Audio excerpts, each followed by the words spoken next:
Good morning student. आज की class में हम पढ़ेंगे केमिस्ट्री, ठीक है, का पार्ट 4। ठीक है, चैप्टर 6 ही है और ये हमारा पार्ट 4 है। पार्ट 4 में आज हम पढ़ेंगे कौन सी विधि। सबसे पहले हमने अमोनिया के निर्माण की विधि पढ़ ली थी हैबर विधि द्वारा। दूसरी हमने नाइट्रिक अम्ल के निर्माण की जो पढ़ी थी ओस्टवार्ड विधि। और तीसरी आज हम पढ़ेंगे कौन सी विधि। ये सारी जो चित्र विधियां हैं ये वेरी इंपॉर्टेंट है। ठीक है, तो चलिए आज हमारी तीसरी कौन सी है। ये 5 नंबर में आती है। तो चलिए आगे बात कर लेते हैं। आज हम आज बात करेंगे किसके बारे में। तो आज बात करेंगे हम किसके बारे में, वर्कलैंड आइट के बारे में। तो वर्कलैंड आइट के बारे में आज हम पढ़ेंगे। तो चलिए चलते हैं अपनी क्लास में और पढ़ते हैं वर्कलैंड आइड विधि से नाइट्रिक अम्ल का निर्माण। चलिए सबसे पहले हम इसके सिद्धांत को ही देख लेते हैं। तो चलिए पढ़ते हैं। आज की क्लास में हम पढ़ेंगे वर्कलैंड आइड विधि। ठीक है, वर्कलैंड आइड विधि से नाइट्रिक अम्ल का निर्माण। सबसे पहले हमने हैबर विधि पढ़ी थी अमोनिया के निर्माण की, फिर उसके बाद नाइट्रिक अम्ल की जो पढ़ी थी ओस्टवार्ड विधि, वो इम्पोर्टेंट थी और ये भी मोस्ट इम्पॉर्टेंट है। ठीक है, तो मोस्ट इम्पॉर्टेंट साइन लगा लीजिए आप।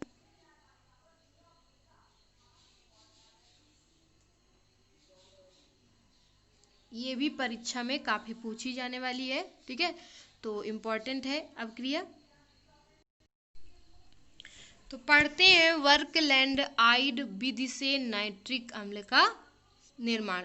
ठीक है, सबसे पहले इस जो हम फिगर पढ़ेंगे उसके पहले हम इसका सिद्धांत पढ़ लेते हैं। सिद्धांत में इसकी अपक्रिया पढ़ लेते हैं, कैसे क्या करवाया जाता है।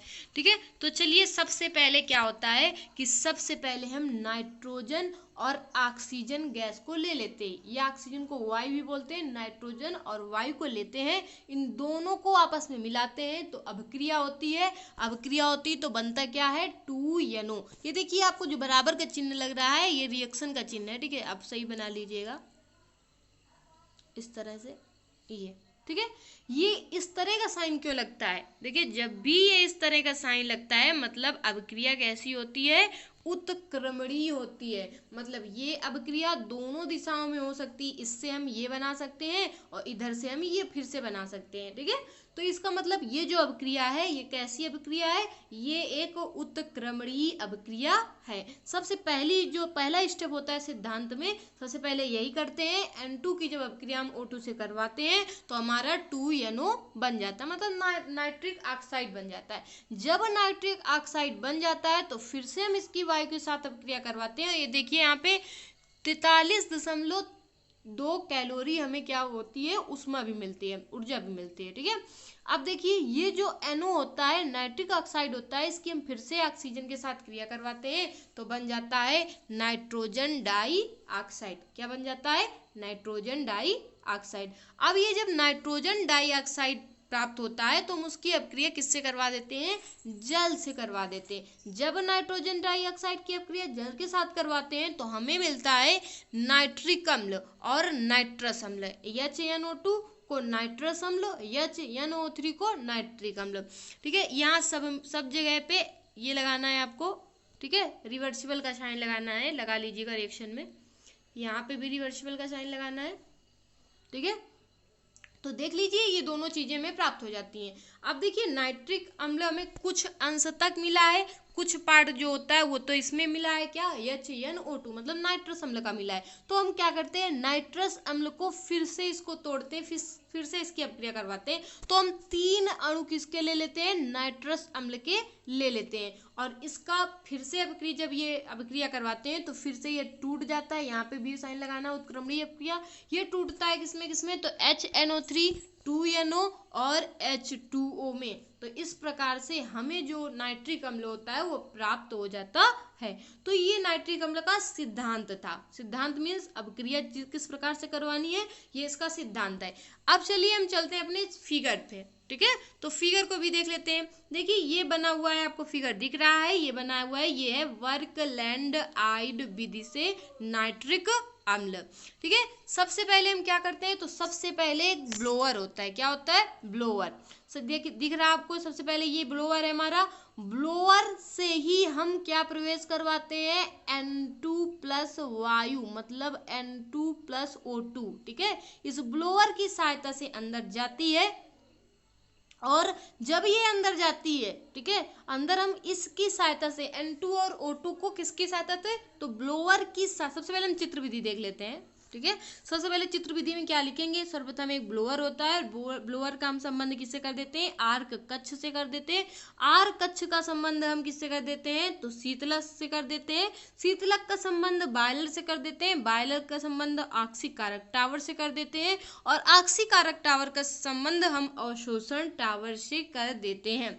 अब सबसे पहले ये जो ब्लोअर होता है, तो यहाँ से हमारा क्या जाता है, ब्लोअर की सहायता से हम N2 और O2 को, ठीक है, N2 और O2 को आर्क कक्ष में ले जाते हैं, आर्क कक्ष में ले जाते हैं, आर्क कक्ष में ले जाते हैं, आर्क कक्ष में ले जाते हैं। तो आर्क कक्ष में विद्युत चुंबक और अगल बगल लगा रहता है, और विद्युत आर्क वहां से उत्पन्न किया जाए। देखिए यहाँ पे दिख रहा होगा, ये जो अगल बगल ये लगा हुआ है, ये है विद्युत चुंबक। क्या है, विद्युत चुंबक। यहाँ ये जो लगे हुए हैं ये दिख रहे होंगे आपके, ये और ये, ठीक है, ये कॉपर के इलेक्ट्रोड हैं। क्या है, कॉपर के इलेक्ट्रोड, या अगल बगल लगा दिए जाते हैं, ठीक है।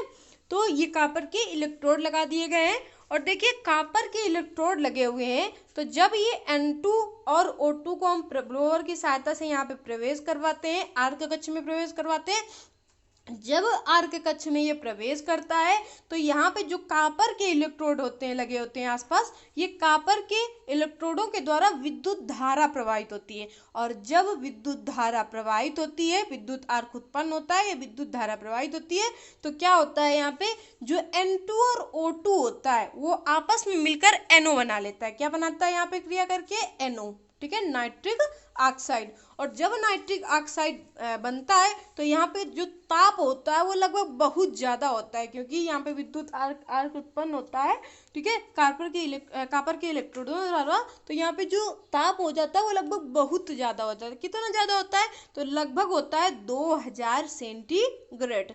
2000 सेंटीग्रेड इसका ताप होता है। तो हम इसको ले जाते हैं कहाँ पे, शीतलक में, यहाँ लेके आते हैं, शीतलक में ले जाते हैं। शीतलक में ठंडा होता है, और फिर ये लिखा है हमारा बॉयलर, लिखा है ना बॉयलर, तो बॉयलर में ले जाते हैं। बॉयलर में भी ये ठंडा, ये दोनों इसको ठंडा करने का ही काम करते हैं, क्योंकि ये जो इसका ताप होता है NO का, ये बहुत अधिक होता है। कितना होता है, तो 2000 सेंटीग्रेड होता है। तो पहले ये शीतलक में जाके ठंडा होता है, और फिर यही जाके बॉयलर में ठंडा होता है।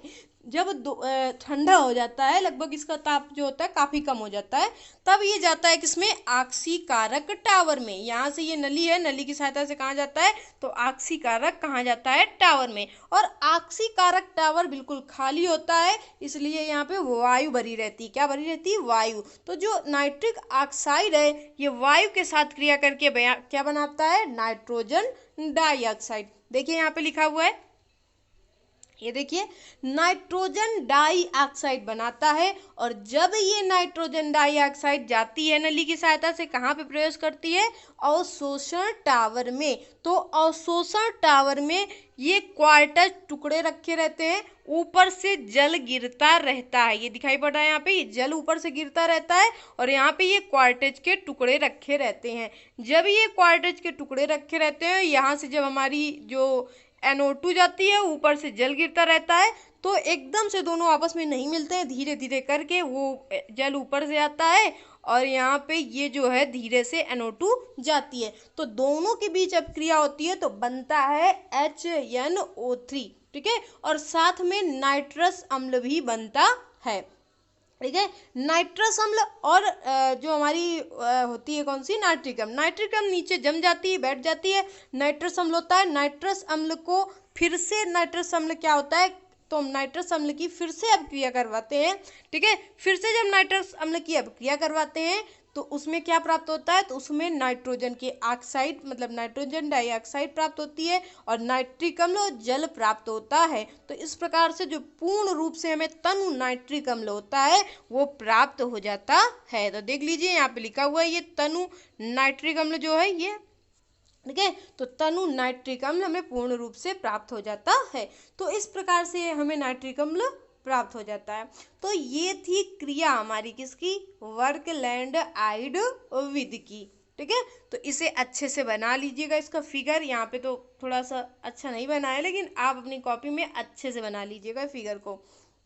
ठीक है, कायदे से कलर करके यहाँ पे जो पटरी और ये क्या नाम है सही से नहीं चलाएगी, ये सही से नहीं चलिए, आप सीधे बनाइएगा चित्र, टेढ़ा बना है थोड़ा सा।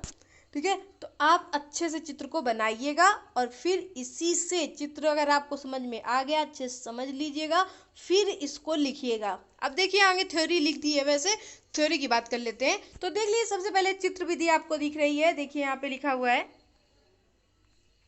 चित्र विधि में वही जो आपको अभी हमने बताया है कि सर्वप्रथम एक ब्लोअर का संबंध आर कक्षे से कर देते हैं। आर कक्ष में विद्युत चुंबक और कापर के इलेक्ट्रोड लगा देते हैं। आर्क कक्ष का संबंध शीतलक और बॉयलर से कर देते हैं। बॉयलर का संबंध आक्सीकारक टावर से कर देते हैं, यहाँ पे ऊपर लगा दीजिएगा, आक्सीकारक टावर से कर देते हैं। आक्सीकारक टावर में वायु भरी रहती है और आक्सीकारक टावर का संबंध अवशोषण टावर से कर देते हैं, जिसमें क्वार्टेज के टुकड़े रहते हैं और ऊपर नल लगा होता है, मतलब जिससे जल गिरता रहता है।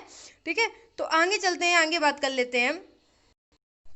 आगे प्रयोगशाला विधि की बात कर लेते हैं, वो तो केवल चित्र विधि थी।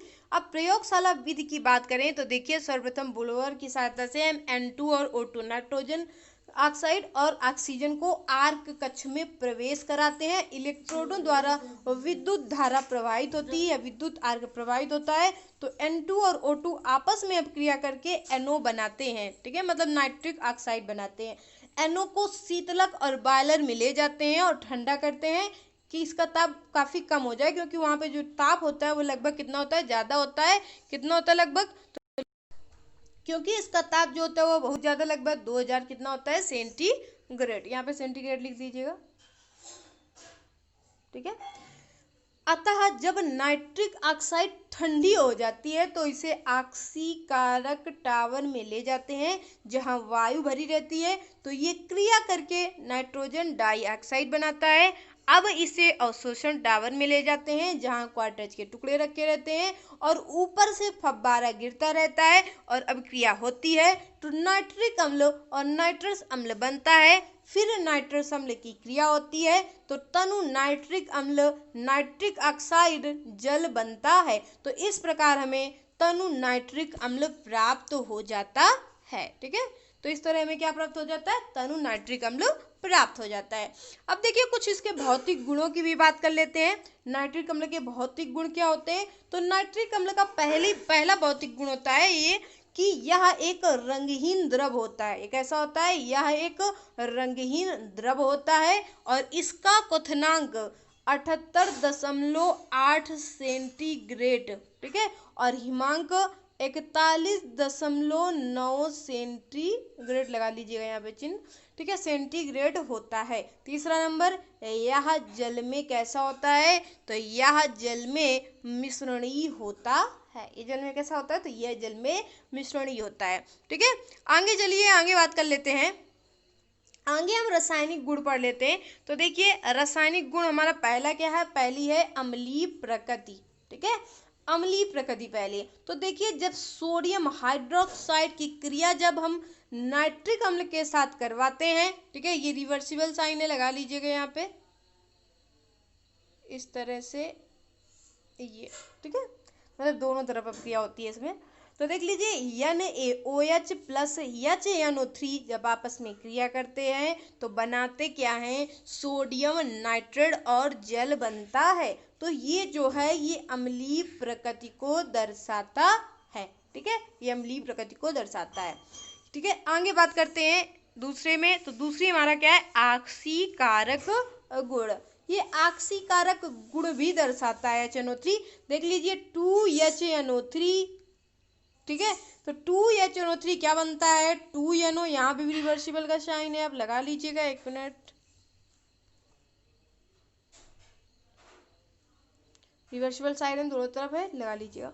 तो 2HNO3, ठीक है, जब इसकी क्रिया करेंगे तो क्या बनेगा, 2NO2 plus H2 plus O। कैसे गिन लीजिएगा, 6 हमारे पास कितने, 3 दूनी 6, 6 कितने हैं ऑक्सीजन। तो देख लीजिए 4 तो चार ऑक्सीजन, 5 6 टोटल है। अब H2 2 है, H तो 2 H2 लिखे हैं। ये N कितने हैं, 2 हैं, 2 N, मतलब कंप्लीट रिएक्शन है। ठीक है, तो ये दो गुण हमने आपको दिखाए, ऑक्सीकारक गुण और अम्लीय प्रकृति।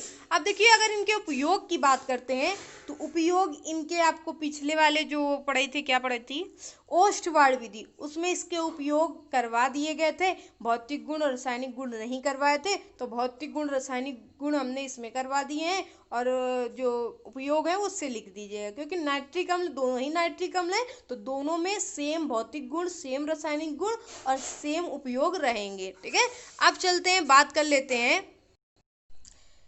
देखिए अगले टॉपिक की अपना बात कर लेते हैं। ये वाला टॉपिक था हमारा, वो फिनिश हो गया, मतलब अमोनिया वाला, नाइट्रोजन वाला। अब हम फास्फोरस की बात कर लेते हैं। तो फास्फोरस में आप देख लीजिएगा, ये एक रासायनिक तत्व होता है, और इस तरह से आपको, जिस तरह से ये फिगर आपको दिख रहा है, उसी तरह से फास्फोरस हमारा होता है। ठीक है, अब देख लिए इसका रासायनिक नाम की बात करें, रासायनिक चिन्ह की बात करें, तो इसको P से डिनोट करते हैं। इसकी अगर परमाणु संख्या की बात करें तो इसकी जो परमाणु संख्या होती है वो कितनी होती है, तो इसका जो परमाणु संख्या होती है वो 15 होती है। ठीक है, तो ये फास्फोरस होता है, P से डिनोट करते हैं, और इसकी जो परमाणु संख्या होती है वो कितनी होती है, 15 होती है, 15 होती है। देखिए फास्फोरस को हम लोग क्या बोलते हैं, तो फास्फोरस को हम लोग क्या बोलते हैं, भास्वर भी बोलते हैं। क्या बोलते हैं, भास्वर। देखिए यहाँ पे लिखा हुआ है भास्वर, कोष्ठ में फास्फोरस।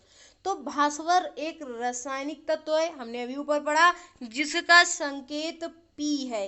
क्या है संकेतक, P है। ठीक है, तथा परमाणु संख्या 15 है। यह शब्द ग्रीक भाषा के फॉस मीन क्या होता है, प्रकाश, तथा फोरस मीन क्या होता है, धारक। ठीक है, तो प्रकाश और फोरस से मिलकर बना है, जिसका शाब्दिक अर्थ हुआ प्रकाश का धारक। ठीक है, जिसका शाब्दिक अर्थ क्या हुआ, प्रकाश का धारक, जिसे हम लोग बोलते हैं फास्फोरस। ठीक है, चलिए इसके बारे में थोड़ा सा और पढ़ लेते हैं, फास्फोरस के बारे में। तो देख लीजिए फास्फोरस का उपयोग, मतलब थोड़ा सा फास्फोरस किस तरह का होता है, क्या काम करता है। तो देखिए पशुओं की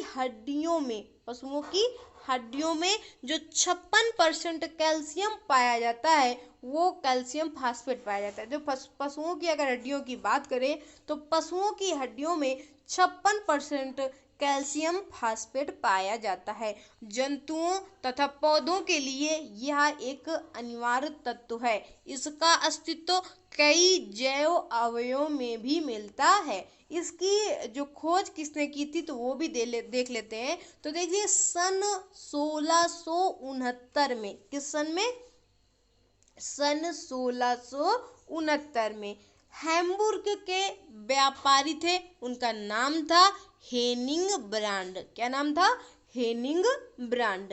हेनिंग ब्रांड ने फास्फोरस की खोज की थी।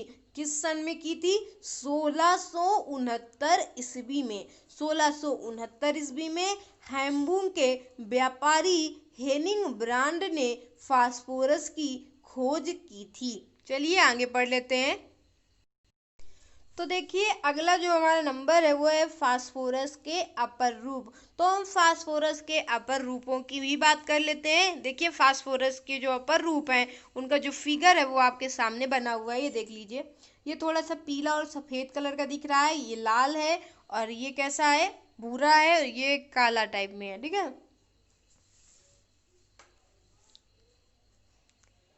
तो ये हमारे फास्फोरस हैं विभिन्न प्रकार के, आपको फिगर भी दिखाई पड़ रहा है।